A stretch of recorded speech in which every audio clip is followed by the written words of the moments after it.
brings himself forward, and the Super goes back a spot. Yeah, Mostert saw him coming, didn't fight too hard with that one. Payne, a good run off the final corner at turn 14. Didn't have to work too hard in the braking zone at turn 1 to get the job done. So now, as we're working lap 9 of this one, you have a pretty good understanding of the car you have under you. That was great racing, and then Ryan Wood said, yep, look forward to doing it again this afternoon. And back to the lead, because it is on. Feeney and Kostecki, another chance here at turn 11. In the dying stages of this one, Feeney makes his intentions known early. Kostecki wants it anyway. Not quite there. Oh, when the car starts moving back in the other direction, you hold your breath a little bit. We've seen it go wrong down at turn 11 so many times this weekend. It has. You ask for it, we'll give it to you. Here they are, turn 11. Now, can Payne hang on the outside? No, he decides better of it. So while these two are battling, look at the gap up to first and second. Every time that James Golding looks in his rear vision mirror and sees these guys fighting, the smile, the grin just gets slightly bigger and bigger. You can choose to dive in early, make your stop, get some clear track at the back. And his mirror is full right now. Cam Hill, Thomas Randall. Track limits, what track limits? As the fight is on here between Reynolds, up the inside of Cameron. There's a rub, and he's got the overlap, and he goes on through. And that was around Corporate Hill. The renaissance of David Reynolds tonight. Big fight back from Dave. You can see he just got the nose up the inside of Aaron Cameron on the approach to tyre, because he is starting to lose significant speed. So when the steering is out, and he'll have a significant amount of toe out in the steering, so the steering geometry will be wrong, so the tyre will be wearing at an abnormal rate, and that can sometimes wear the tyre through to the point where you actually wear the tread off it.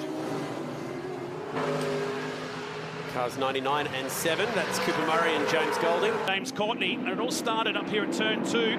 So this was contact behind from Fitzsimmons, who got into Buckley, then into the YV Barnes and Sheds car. We saw the tail end of that, and moments later, the Castrol Autobahn car end up in the gravel, just like that. So something in the steering department. We were right, mate. We were the right. There's front right corner failure, I think, is from the impact before. What about this 3 wide off the final turn? Turn 11. It's a big stop, and he'll be on the wrong side and slots in behind the Cool Drive Mustang. Aggressive stuff at the start, GT, as always. Brody Kostecki was not going to lose that race lead. No, it was a game of chicken. Kostecki was not braking until Brock Feeney did. Golding now defending hard from Heimgartner. Jack LeBrock raging up on the outside as they head down to turn 12. Someone's got a bit of bodyworks rubbing. I'm not surprised. It's Aaron Cameron. You can see the rear bumper. Second, outside that top 5, you got Lockie Dalton, Matt Hillier, who's today's big mover off the track as Gomersall. The pressure on the number 6 car has sent him out into the weeds, but he has a reasonable margin back to Matt Hillier and should be fine in 6th, and is. Lockie Dalton would be breathing a sigh of relief now after driving around behind it. Zach's driven up onto the back of these guys, so... 15 minutes, check the time clock. So about 7 laps if we stay green all the way home. Feels like a big if. So, Randall, great restart. We saw James Golding having to fend down into turn 1, and that's opened up the gap between the back of Jack LeBrock's Camaro and the front of James Golding's Ford Mustang as the mid-pack resume hostilities to the run through turn 5. And the spot yesterday where Chaz Mostert, what a shot that is, got into the rear of car 888, picked up a 5-second penalty. 23rd, 24th. I said it's time to show the world how we do it down under. This is what it's like. You scrap for absolutely every bit of turf in this series, every point that you possibly can. Doesn't matter if you're first or last. No, Jada, who started last, has got moving. He's up. And there's just enough room down the inside, but he got it done. 5th position changes hands. It was late, but it was there. It was decisive. It's not like Anton didn't know he was there, because Chaz had a sniff down at turn 1 as well. It was a late move. He's trying to be nice about it the first time at turn 1, the second time at 5. He wasn't being nice. I'm coming through. I'm coming through, Chief, whether you like it. Green flag available to Feeney now if he wants it. Or brings it up now. Kostecki goes with him.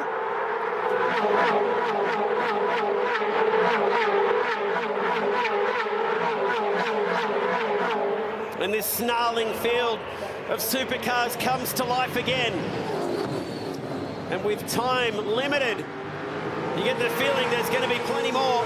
We can see it from the mirrors. That was cool. Oh, and there's another rug between these two now.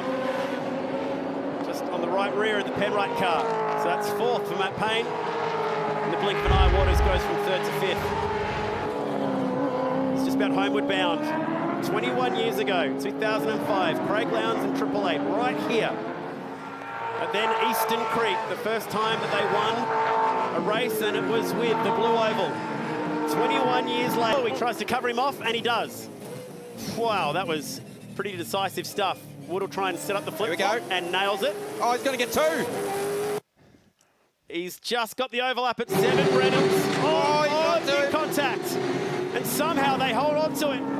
Leaning on each other, Allen's pushed out wide from Mostert. They were in the championship 4 last year, and he fights back 3 wide for a moment. Reynolds to the inside.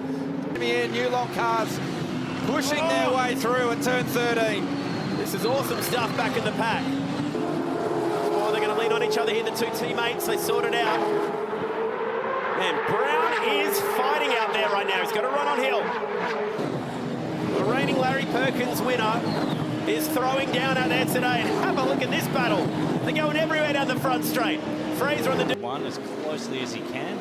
Maybe sacrifice a little bit of the entry and then get on the power as hard as he can early. He's all over him here. Cool shots between the Musco light towers and the trees from our Century Batteries drone cam across the shorter circuit. Meantime, well, the two MSR teammates having a decent scrap down the back. Well, Tommy Smith goes really wide, and Ed Hodson. Randall make the tighter line here. No, he doesn't. He goes wide. Going to lose another one here.